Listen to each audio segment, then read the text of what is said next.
Good afternoon, everybody. Today is Friday, August 9th, and here's our Buoy 10 update. So first off, we just got notification that the ocean is going to be closing off of the mouth of the Columbia River here, Area 1, on Sunday. Sunday is the last day to fish out in the ocean, and after yesterday being rough and today a forecast of a better ocean, we decided to try and run out there and get a bunch of coho before we're targeting mainly snook for the next week. And I got the same group the next 2 days in a row, and we thought, hey, let's mix it up, go get coho to start out today, and then tomorrow we'll get snook. Well, that didn't work out. We went outside. It was pretty darn sloppy coming around the corner. We headed up north, and it was scratch fishing, just one here, one there. It was really tough, and got to a point where it was nicer up north, but I tried to power through the bad swell and weather to try and outgoing tide to try and fish closer to the river, warmer water where I knew there was going to be fish. That was just, it was not going to be fun. So we just sat there for a second, tried to make a game plan, and thought, well, screw it, let's just go back in the river and we'll find some coho and chinook in there, which we didn't find any coho. But on our first pass, our first lap through, I think we hooked 5 or 6 fish and killed a couple. What? I can't remember. All these days run together, hours run together. But we killed a few, and we got one coho out in the ocean. That was it. A couple other guys were getting into a few chinook out there. When we were back in the river, we made that first pass, found success. It's like, oh man, here we go. And yesterday, on that low slack first part of the income, is where I did most of my damage. Today, nothing. And what was different about today was absolutely the tide and the current. It was pushing hard from south to north, from the Oregon side to the Washington side. Everybody was angled towards Oregon to try and keep their boat in position without getting blown into the Washington shoreline. I didn't see hardly any nets. That red tide came in, and that really made the fish kind of act funky. We had fish coming into our active target and looking, but they would just kind of nose up and then flare off. When I get the fish zooming in and snapping and turning on the gear hard, I know that they're going to bite. When they just kind of slide through, it doesn't matter what you use. Not your color, not your scent, not your depth, not your bumper length, leader length, nothing. They just were not engaged. They did not interact with the gear whatsoever. So made a decision to move further upstream, hoping that the group of fish that we were on there on the Washington side on the sands and at the bottom below checkerboard were just sliding up with this incoming tide that was just very weak. I mean, we were 3 hours into it and I was still pushing downhill towards Buoy 10, nosed into it with not much throttle, which is not very common on a 6-7 foot swing. It should be pushing me backwards. That did not happen today. So very small current, lots of red tide. Decided to move upstream, try and get out of it a little bit. We did just that, and we pulled up there. There were only a couple boats up there. They were both hooked up. We dropped in, hooked up. It's like, all right, here we go. And then we sat around for about a half hour, and we got a couple groups come through, one here, one there. It was kind of boring, to be honest with you. We fed one to his harbor seal.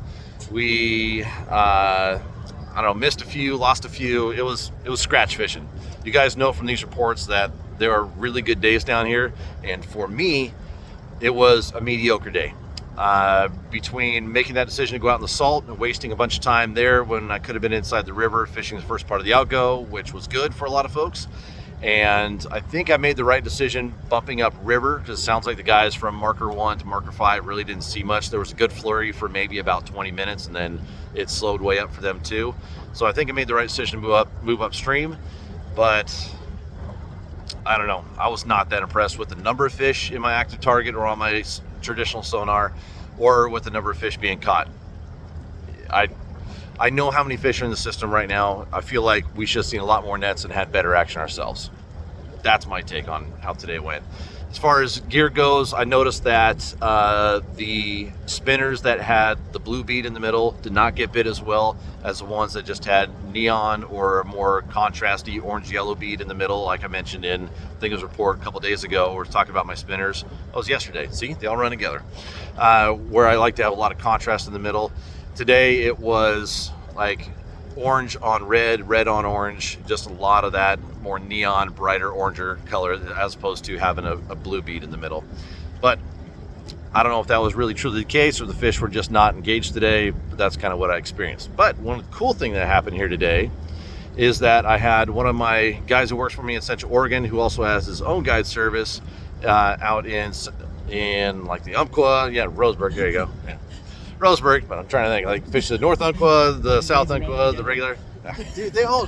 It's only August 9th, and they all run together. Jeez, man.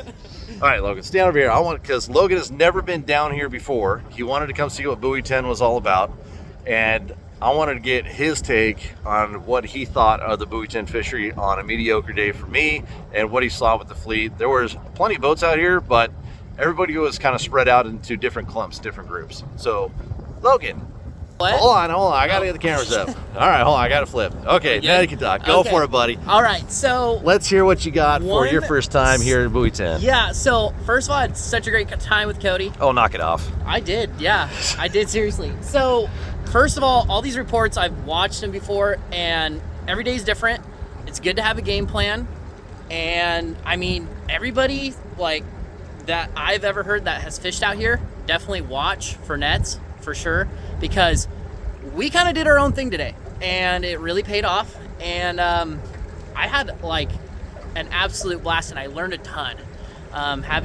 Definitely being able to like move on the fly and just kind of adapt to what's going on, like really paid off. Even though Cody said it was a mediocre day, we still had, like, I had a blast. We were talking about it all day today after it happened, but we had one literally jump out of the water, and I don't know what it was, but I decided that thing's going in the net, and ended up getting it like midair, and it was literally eye level. It was pretty awesome. Yeah, so, Coho jumped clear out of the water, and Logan stuck it midair as the hook was coming out. So that was a highlight of the day for sure. That was cool. But I had a great time, and that active target is absolutely awesome. So I learned a ton. What did you learn from the active target? You know what? Not every fish bites. And, weird. Yeah, not every fish bites. And you know what? You think like a school of fish comes through, and you think like, oh, look at this, time to party. Nope, they would just keep on going. So it can be everybody says, oh, I think that can be really frustrating to have that. Well, it kind of can help us dial in a bite pretty quick. It just seemed like, but you got to be very good on the fly with it. That's one thing too. But Cody did really good. I mean, seriously, like the decision making, everything. It was, dude, he did really good. So it was awesome. Great time. Hey, you say that now that I did really good. Wait till we get back to camp and you hear how good everybody else did. Oh gosh. So I will tell you how everybody else from camp did. Brandon stayed out in the ocean and eventually ran way north and got his fish. Bill Jr. stayed out in the ocean, and afternoon bite, he got his fish. My buddy Nick, who stayed in the river, who wasn't bouncing back and forth, he stayed in the river and got into a ton of fish. Pretty good bite. So this weekend's going to be good. Just be mindful that the last day for the ocean is Sunday, and tomorrow we're going to talk about that little swimming event and make sure everyone stays real safe on Sunday. So excited for that. Okay, guys, that's enough for today. I'm going to go do some chores. I'm going to make Logan tie up some lures and spinners for me because we got a tournament tomorrow, and we're going to win that damn thing. Let's go. I'm tired. Yeah, today was our off day, so tomorrow will be our good day. All right, see you guys tomorrow. Later. Wish us luck. Let's go get them.